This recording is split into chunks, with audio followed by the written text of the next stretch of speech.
Buenos días a todos, muchas gracias por la invitación. Yo soy ajeno a la neurología, pero ya tengo algunos años que estamos trasplantando a algunos pacientes de esclerosis en el Hospital de Especialidades.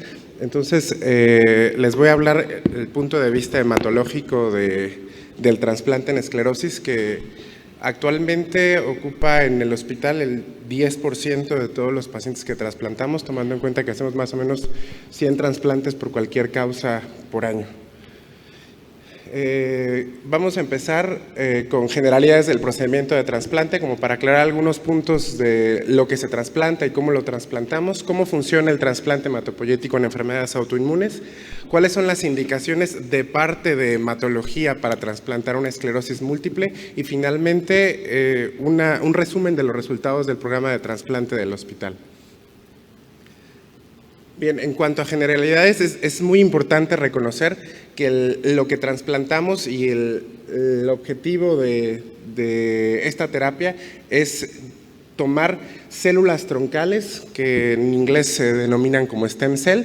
Antes venían directamente de la médula ósea, por eso se decía trasplante de médula ósea, porque se extraían. Actualmente no se extraen y por eso se le dice células troncales hematopoyéticas o células, recolección periférica de células troncales. La imagen de una célula troncal, es como la que pueden ver en la imagen, es indistinguible de un linfocito. Si uno toma un frotis de sangre periférica de la bolsa, pues parecen linfocitos y con un núcleo un poco más laxo, quizás un poco más como blasto. Técnicamente el trasplante inició para sustituir el sistema hematopoyético de un paciente enfermo por el de un donador sano. Especialmente esta es la ideología del trasplante alogénico. Inicialmente se utilizó para curar leucemias agudas e inmunodeficiencias. Actualmente ya hay muchas más indicaciones y las autoinmunidades pues, son una de las principales causas por las que trasplantamos a los pacientes. En general, el procedimiento con el que hacemos el trasplante en el hospital, primero, y ahí es muy claro para nosotros, el neurólogo es el que envía al paciente a la unidad de trasplante. Nosotros, si el neurólogo no manda al paciente a valorar un trasplante, nosotros no realizamos ningún tipo de trasplante en estos casos. ¿Por qué? Porque la decisión de qué paciente va a ir a tratamiento pues depende exclusivamente de las valoraciones en las que ustedes son expertos. Una vez enviado el paciente a nuestra unidad, pues hacemos una plática que es un poco larga, más o menos dura 1 hora, y en esa plática platicamos con el paciente acerca de los riesgos y los beneficios de este tratamiento. Principalmente 2 cosas que tienen que ser muy relevantes para todos los pacientes que intentemos llevar a trasplante. Como son pacientes jóvenes, uno es que la terapia va a tumbarles el pelo, y por esto muchos pacientes han dicho, ¿sabe qué, doctor? No, muchas gracias. Y la otra causa es que la dosis de quimioterapia es tan alta que la fertilidad está completamente disminuida. Las mujeres después del trasplante quedan con esterilidad y los hombres, más o menos un 20 a 25%, recuperan la fertilidad entre los primeros 5 años. Entonces, estos son puntos que se tienen que tocar independientemente de los riesgos de defensas bajas y neumonía, infecciones. Posteriormente, una vez que el paciente aceptó continuar con el tratamiento, va a un proceso que se llama elegibilidad. Lo que nosotros hacemos, como somos un centro de leucemias, los estudios para catalogar si el paciente está apto o no para recibir el trasplante, pues los hacemos hospitalizado. Entonces, seguimos el mismo protocolo para el paciente en neuro. Llega a la consulta, nos dice, sí quiero trasplantarme, hoja de hospitalización, se hospitaliza en ese momento y todos los especialistas en 1 semana van a verlo. Obviamente, nuevamente le pedimos valoración al médico neurólogo para ver si todo está de acuerdo en que sí seguimos con el plan, pero también le hablamos al cardiólogo, al infectólogo, al psiquiatra, al endocrinólogo, se toma una tomografía de todo el cuerpo, se toman más o menos unos 70 ítems de laboratorio para ver que el paciente está en las mejores condiciones y en 1 semana decidimos si el paciente está apto o no está apto para continuar con los siguientes procesos. Y en un primer tiempo lo que hacemos es movilizar al paciente. Movilizar es sacarle las células madre y congelarlas. ¿Sí? Ese es el proceso de movilización. Para sacar estas células madres requerimos quimioterapia, que ahorita lo voy a explicar un poquito más adelante. Posteriormente se criopreservan y congeladas pueden durar 10 años. Si el paciente tiene algo que hacer entre la movilización y el trasplante, pues se puede diferir el tratamiento. Lo óptimo es que lo hacemos prácticamente un mes después de otro, y en un segundo tiempo ya hospitalizamos al paciente a la unidad de trasplante, se aplica quimioterapia a altas dosis, se trasplanta y posteriormente se recupera. Normalmente el protocolo en lo que llega a neuro y el paciente está trasplantado en el hospital más o menos son 3 meses, tomando en cuenta un mes de movilización. La movilización es sacar las células de la médula ósea a sangre periférica y que las pueda donar. Para esto y evitar las recaídas, porque el medicamento que se utiliza es el filgrastim. El filgrastim es un factor estimulante de colonias granulocíticas, lo utilizamos bastante en hematología, pero como puede potencializar el sistema inmune, se tiene que dar a la par de ciclofosfamida 2 gramos para que haya un periodo de ventana donde no haya linfocitos, para que el paciente no tenga brotes durante este periodo de transición. Y más o menos como se ve en el esquema, se pone la ciclofosfamida 2 a 4 gramos, que realmente para nosotros es una dosis muy baja. Al quinto día empezamos filgrastim y finalmente hacemos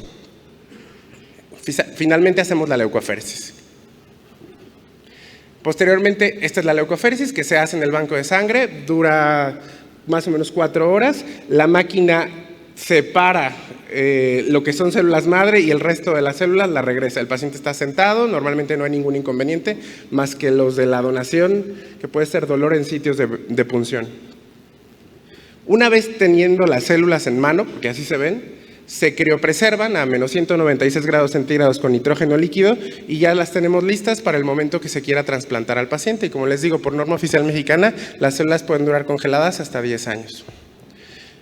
Una vez que ya tenemos las células, sigue el acondicionamiento del paciente. Los esquemas más estandarizados de manera internacional es ciclofosfamida 200 miligramos por kilo, esto quiere decir más o menos unos 15 gramos de ciclofosfamida, que es una dosis importante, y globulina antitimocito, que es un medicamento, en hematología le decimos GAT, ataca a los linfocitos, viene de conejo, pero si se fijan, aunque se escuche muy agresivo y violento el esquema de dosis de quimioterapia, si ven los esquemas que están en rojo,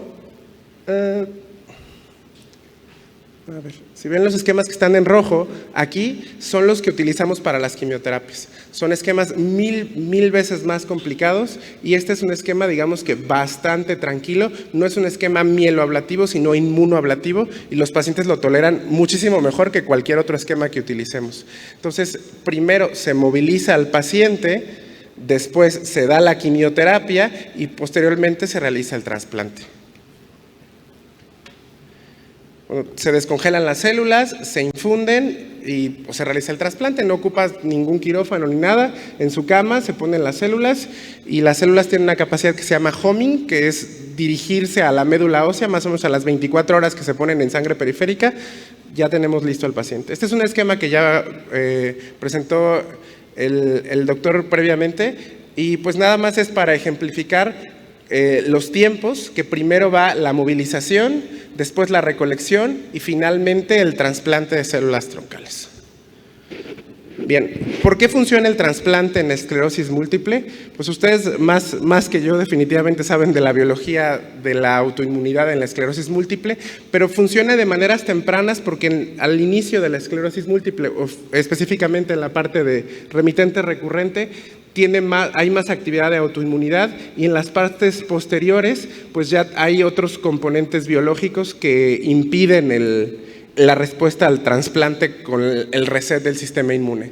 Técnicamente el trasplante lo que va a hacer es, con la quimioterapia que damos, inmunoablatir, quitar células T, quitar células B, poner nuevas células troncales y con eso hay una reactivación tímica.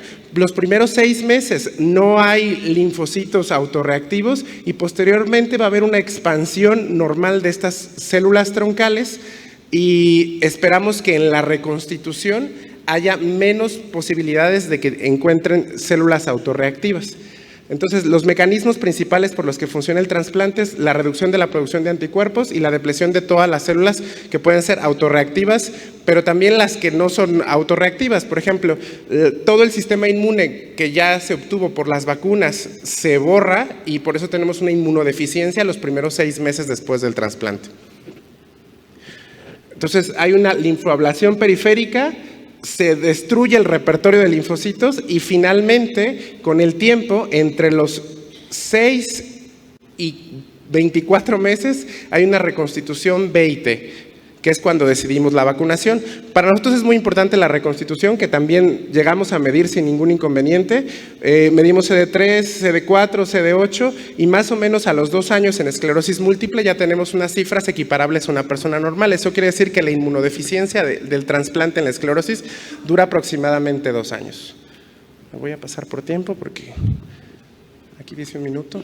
Las tendencias en Europa en cuanto al número de trasplantes que se realizan, como pueden ver, el trasplante en autoinmunidad es una la más importante, el azul es la esclerosis múltiple, y este es el bache que tuvo el COVID, pero posterior al COVID pues se sigue trasplantando bastante, casi unos 300 trasplantes en autoinmunidad. Después de esclerosis múltiple se trasplanta esclerosis sistémica y después otras autoinmunidades. Y para los hematólogos existen unas guías que se llaman guías del EBMT, que son las guías del Consenso Europeo de Trasplante para todas las causas, y estas son las indicaciones para trasplantar. Entonces, esclerosis múltiple, después de fallar a una terapia modificadora de la enfermedad, es una indicación estándar de tratamiento.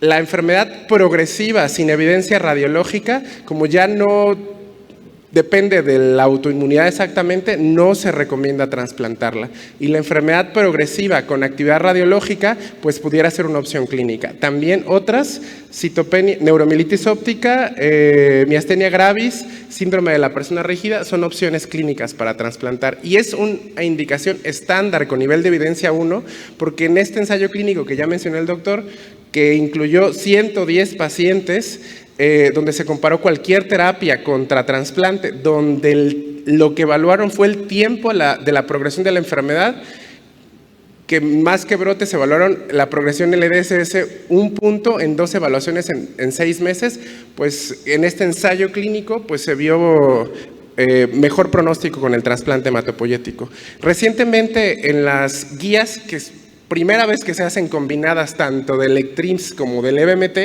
o sea, incluyeron neurólogos y transplantólogos, se ve que las indicaciones son bastante variables, pero se recomienda que sea menos de 45 años, menos de 10 años de duración de la enfermedad, que tengan la imagen positiva, un EDSS menor de A4, y definitivamente el paciente tiene que estar consciente de lo que va a entrar al trasplante. Entonces el deterioro cognitivo para nosotros es algo muy importante. En nuestro caso, aparte de neurología, lo evalúa el médico psiquiatra a ver si tiene la capacidad de tomar decisiones al paciente. Cuando ya no se recomendaría, quizás, sería más de 55 años, más de 20 años de duración de la enfermedad, que no estuviera la resonancia positiva, el EDSS mayor de 6 o con un mayor deterioro cognitivo. Las variables de abajo son las que utilizamos en todos los trasplantes, por eso no me voy a detener. Todas las comorbilidades las estudiamos en todos los tipos de trasplante, para eso realizamos la elegibilidad y hay un score que nos da el pronóstico de mortalidad no relacionada a trasplante. Entonces, en general y actualmente, porque estas guías son 2025, se consideraría que se puede trasplantar a un paciente que tenga a falla a una línea. Y como ya mencionaba el doctor, la verdad es que la mortalidad es menos de 1% en todas las series de casos recientes. Una unidad que trasplanta a muchos pacientes no tiene alta mortalidad en este tipo de trasplantes. Digamos que es el trasplante más sencillo de todos los trasplantes que hacemos, y la verdad es que ver los pacientes que les va tan bien comparado con otros pronósticos de la leucemia, donde a la larga tenemos un 40% de mortalidad, pues es bastante alentador. ¿Cuál es la experiencia que tenemos en el hospital? La realidad es que en el hospital se abrió el programa de autoinmunes en 2017. Empezamos con una esclerosis sistémica, pero a la par nos acercamos con neurología. Aquí fuimos nosotros los que empezamos a insistir de que teníamos esta opción de tratamiento, y en 2019 pues ya llegamos a trasplantar casi 7. Estos fueron los años de la pandemia, pero incluso terminando la pandemia había ya pacientes candidatos para trasplantar. Obviamente este trabajo y la referencia y el trabajo cooperativo con la doctora Bertado y la doctora de León del Hospital de Especialidades, y en resumen, pues lo que más trasplantamos de autoinmunidad en todos estos años ha sido esclerosis múltiple, seguido de esclerosis sistémica, pero también las neuromielitis ópticas pues, es algo que hemos trasplantado de manera reciente y también lupus. Si se fijan, ha aumentado cada vez más los pacientes que trasplantamos. El año pasado trasplantamos 12 autoinmunidades y realizamos 100 trasplantes, entonces más o menos es un 10% de lo que trasplantamos cada año. 34, la edad media para el trasplante fueron 34 años, la mayor parte fueron mujeres. El riesgo de comorbilidades fue bajo y realmente utilizamos ciclofosfamida con globulina titimocito en las esclerosis múltiples y SIGAT con rituximab en los pacientes con neuromielitis óptica, porque hay algunos estudios donde se ve mejores resultados. Y en cuanto a las infecciones, como es esperado, 80% de los pacientes tuvieron neutropenia febril, 18% reactivaron citomegalovirus y las transfusiones, fíjense que no fueron tan frecuentes, solo 40% de los pacientes requirió algún tipo de transfusión.